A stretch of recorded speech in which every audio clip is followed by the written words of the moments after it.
Hi everyone, this is Paul. Today we have a very special guest with us, Mr. Marty Gilbert. He is founder, CEO, and job search coach of North Shore Executive Networking Group. So, Marty, welcome to this podcast, and I'm really thankful for your time. So, if you can just go ahead and tell something about yourself to my viewers, please, and your company, Amor, a little bit. The North Shore Executive Networking Group, or oftentimes referred to as NSENG or NSENG, is an organization I started about 11 years ago. I happened to be in a job search myself at the time. I pulled together 5 other people, formed a group of 6, and it's grown to over 7,000 members. I myself landed rather quickly, but I kept the group going. What a lot of people don't know is for about 8 of those years, I was working full-time, 60 hours a week on my day job. This was a side gig that I was doing in the evenings and on weekends, but I decided to really leave the corporate world about 2.5 years ago to do this full-time because I've helped over 1,700 people to land their next job. There's so much need out there in the marketplace. And I've got to tell you, I'm having so much more fun and the work is so much more rewarding. And we do this, through online workshops, webinars, a lot of coaching that I do, online meetings, and lo and behold, you can see all this on our website at nsenginc.com. That's great. That's great. That's indeed a very enjoying job, and it's a really I would say need of an hour because people are losing their job these days, and obviously you can help them out, and probably my viewers, whoever is seeing this, can get benefit from this as well. So there will be a lot of learning from you, and I'm looking forward to it as well. So let me tell you something about myself. My name is Paul. I have been working with Xfinity Solution as a program manager. So I am having about 10 years of industry experience all across, and mostly in marketing and operations. And then a little bit about my company, Xfinity Solution. Xfinity Solution is a 360-degree virtual assistant service provider. We do provide virtual assistant to different US and Canadian clients mostly. And we do have clients in Europe as well, but mostly in US and Canada. And we also do provide IT and ITA services. So that is a little bit about Xfinity Solution, and we are about we're not that old. We are just 3 years old company. We just started in 2017. And let me also brief you about the objective of this survey, because that is important. So as you know, we have been interviewing business owners and professionals across industries to understand how through their leadership skill are combating this situation, and what are the strategies which they think should government and business houses should implement to recover from this economic downturn.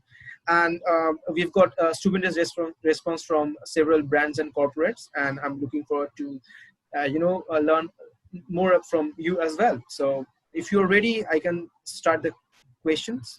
Okay. Sure, go ahead. Great. So my first question would be, have you ever faced any such time as this before, or do you want to compare this situation with any other situation? Or well, I do remember, when the internet first got going. Of course, there was the internet bubble, and of course, the internet crash, the whole e-commerce crash. There were so many companies that jumped on this. Very few of them are still alive today. But what makes what we're going through with COVID so different from that and other economic downturns is that, yes, we've seen tremendous numbers of people being let go from their company. But what's different about this is that for those individuals that are still employed, they're all now working from home.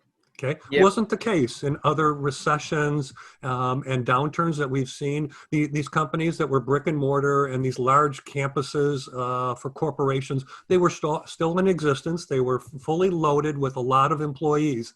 But what's different today and what's going to change the whole paradigm for the way that people work going forward is that a lot of these companies are going to be abandoning a lot of these large campuses and large corporate environments where they've got thousands of people working in them, because I think a lot of companies are going to come to the realization that we can trust our employees, that you can empower your employees to be productive, working from home, and in the result, it's going to save a lot of companies a lot of money in the long run.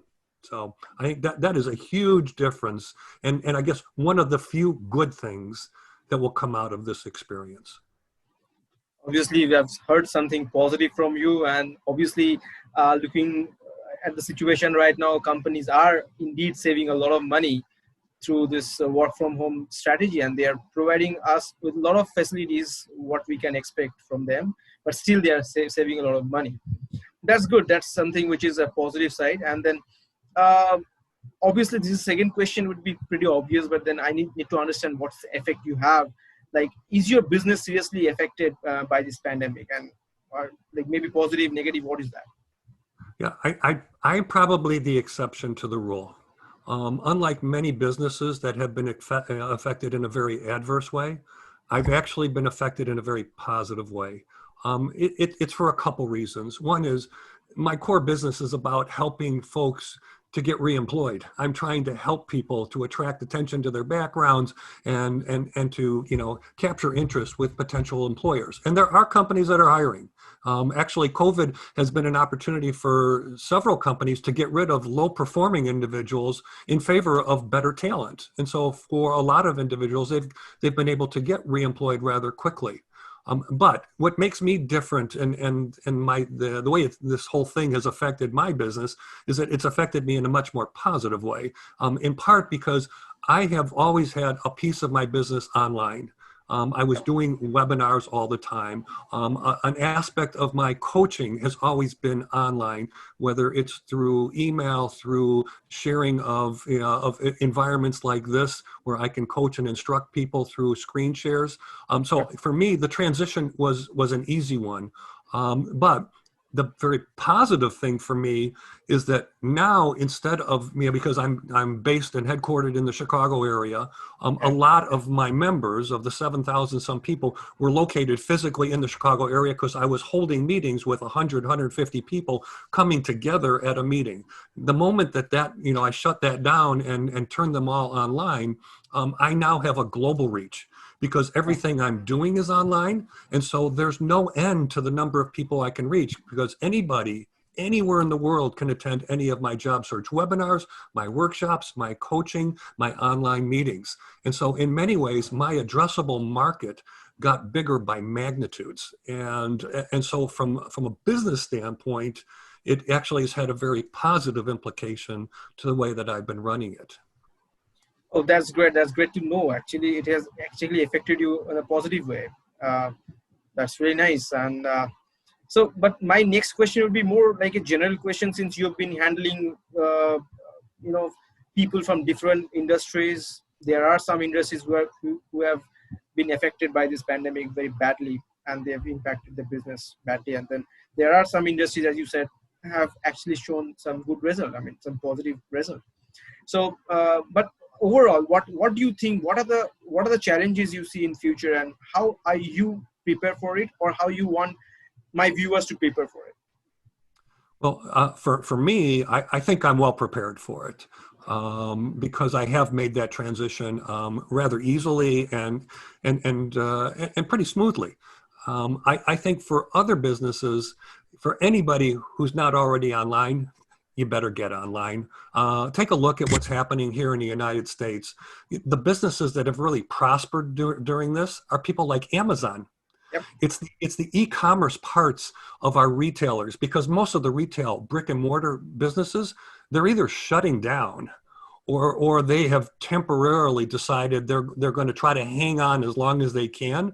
But for those that have had an e-commerce piece of their business, they've been able to maintain it. In fact, we see retail sales are up very significantly over the last 4 months because so many people transitioned their buying behaviors to the online environment. So for those companies that had an online presence, they've been able to get through this rather well, and in some cases far better than what they were doing in the in-person experience. So it's one reason why any company that's IT based, they are quite honestly doing well. Folks in IT services, if there are, you know, service-oriented companies that are doing things, you know, in the virtual environment, they can make a go of it and do quite well. So, you know, my advice to a lot of business owners is that if you don't already have one, you better get an online presence, because this COVID situation could be with us easily for another 12 or more months. And there are unfortunately some small and mid-sized businesses that may not be able to hang on that long. And so you've got to start making that change now if you haven't already. Yeah, that's a great piece of advice. And I would say that going online is something which is really important and it's in need of an hour. But then there are some industries which cannot simply go online. So they have to be operational physically. So we need to think about them as well. So how can they pivot from this? Okay, great. So my next question, probably you've already answered my next question, which is, like, still I need to understand a little more on this. It's like a statement, like industries connected to IT domain operation directly or indirectly have managed to sustain this pandemic or the situation. So what do you think on this? And obviously you agree, but what is your take on this?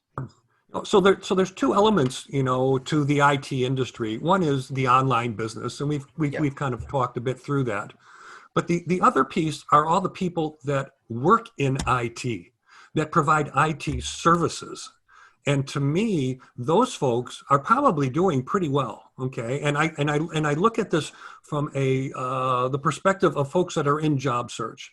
Those individuals that have grown up and have worked most of their career in old school environments, traditional manufacturing might be considered an old school environment.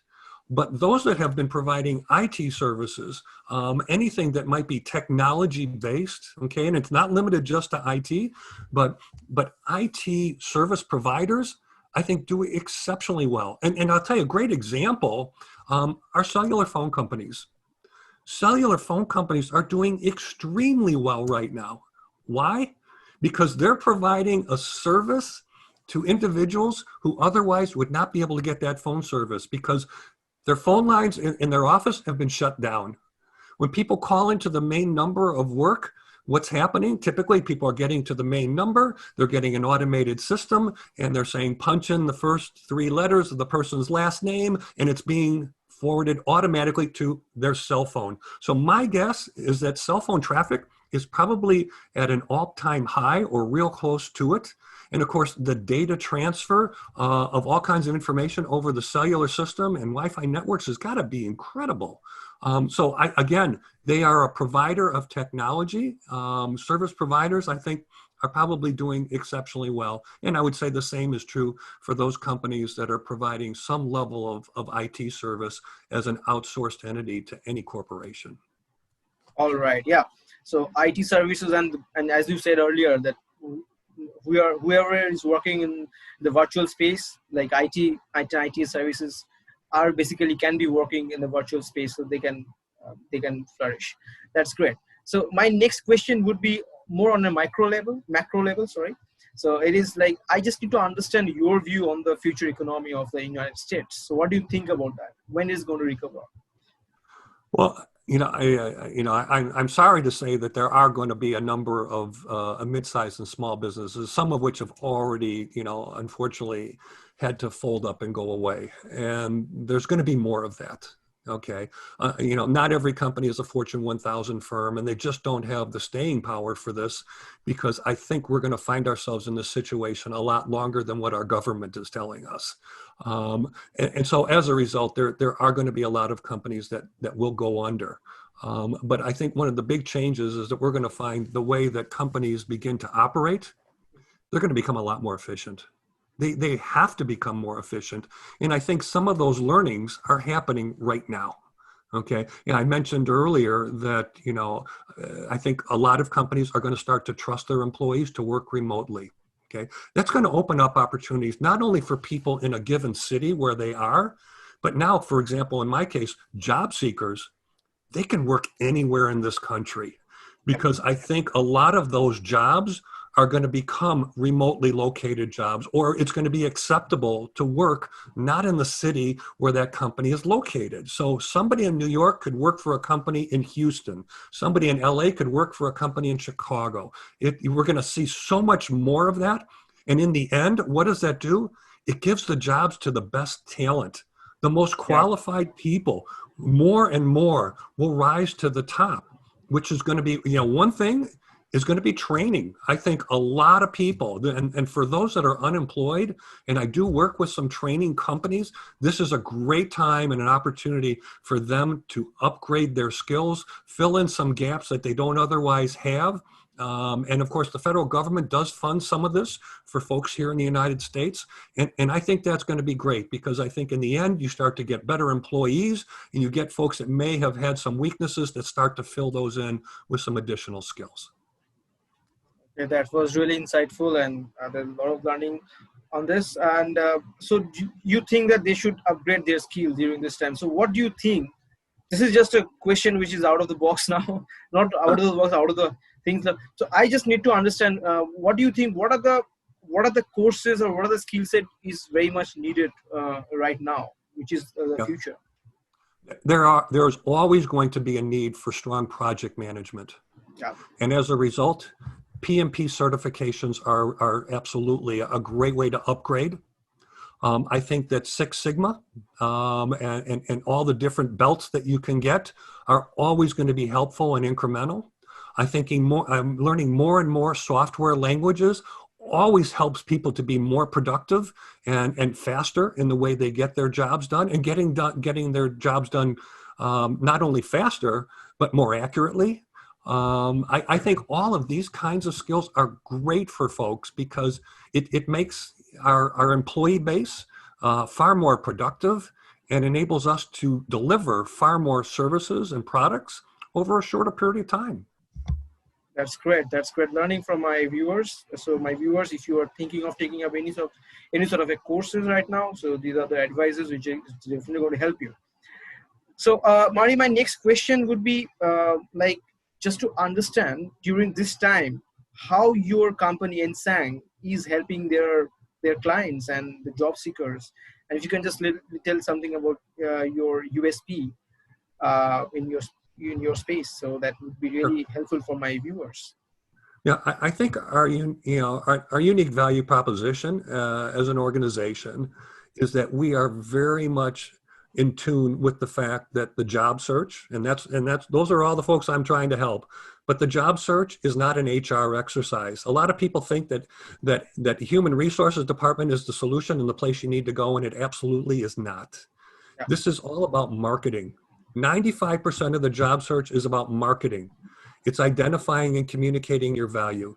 It's your messaging. It's identifying your audience. How do you connect with them? Online, offline? How do you, engage people in your network to help you? These are positioning, packaging. I could go on and on. These are all marketing tools. And as a result, our unique value proposition is that I am not an HR person. I've grown up in marketing, I've run sales teams, and I've run businesses. And those are the skills that you need, because you as a job seeker are the product. It's no longer something else. And you have to treat yourself as a product, which means you've got to talk about you, your value, and what you bring to the table. And you've got to be able to address all these, online and offline channels to get the word out. And this is what we teach people through our workshops, our webinars, through the coaching, and through the online meetings. And the fact is I tell people, don't ever discount somebody in your network because of their title. You never know who they live next door to, who they're friendly with, who they're related to, because, LinkedIn obviously is a big part of what we do and to help people. And it's not so much who they are, it's who they know. It's who they know. Absolutely. And those introductions can be so valuable. That's really helpful. Obviously, we at the end of the day, you have to sell yourself to the employers. Yeah, exactly. And then that is where marketing skill is very important. So this is something which is really unique. You treat yourself not as a HR, you treat yourself as a marketing guy who can market you. You can make you a product which is sellable to the employers. That is very important. That's great. So my next question is, again, it's not a question, rather it's a statement, and I'll end my interview here, but just a statement, and I need to understand your view on that. So you've already talked about it, but then still I need to understand that a little more. Study says that keeping a remote executive assistant during this testing time can save your time and money and can help you grow your business faster than ever. It is like hiring a team at a price of a fractional employee. So what's your take on this? What do you understand about that? I think it's very true. The fact is that, we all have, many people are hired into jobs to do one specific thing, very narrow and focused. And you find this happens particularly in large companies. As you get into a larger environment, your scope of responsibilities tend to be narrower and narrower. But as you get into mid-sized and smaller companies, you need to have more generalized skills. You need to have a breadth of what you offer. And I think what we're going to find in this more virtual environment is a need for people to be able to wear multiple hats. And I think they're going to be able to, because the environment, since they're not confined to their office, to their cubicle, to their desk, it gives them an opportunity to be far more creative. I really think so. And unfortunately, the one thing that will be missing is a lot of that face time, because we do, we develop a lot of energy off of one another and through the, that opportunity to congregate and toss around ideas. But what we're going to find is that people are going to use a vehicle like this.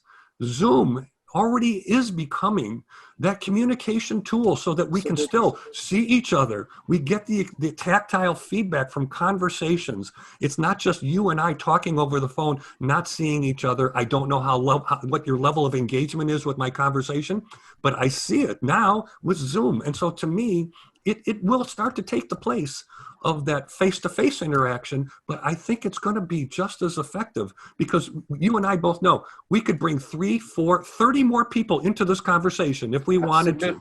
We can have breakout sessions and have people have individual conversations and then reconvene 20 minutes later and share the ideas that we were able to get when we divided up. It's so hard to do that when you're in person. You can't separate and come back together and and it's very expensive to get everybody together. Yep. Now we can do it for little to no money at all. This is absolutely incredible. And I love the idea. All right. So just to let you know, we are providing virtualization service, as I already talked about it. So if you need any of the services, or any of my viewers, if you need any of the services, starting from data entry, event planning, to any of the services, please reach out to us. I'm going to share Marty's contact details as well as my contact details. If you need anything, just let us know. So thank you, Marty, for your time. This was really insightful and educative. Your views will definitely going to add a lot of values to our survey. So anyway, we are going to run this survey for another couple of weeks or a month or so. And once we are done with the survey, we will be sending you over the report, and you can get to see what other business owners and executives are thinking about same questions which are asked to them. So that way we can learn from each other, and we can grow grow from that. So great. You have a wonderful rest of your day. All right. Thanks so much. I appreciate the opportunity. Bye-bye.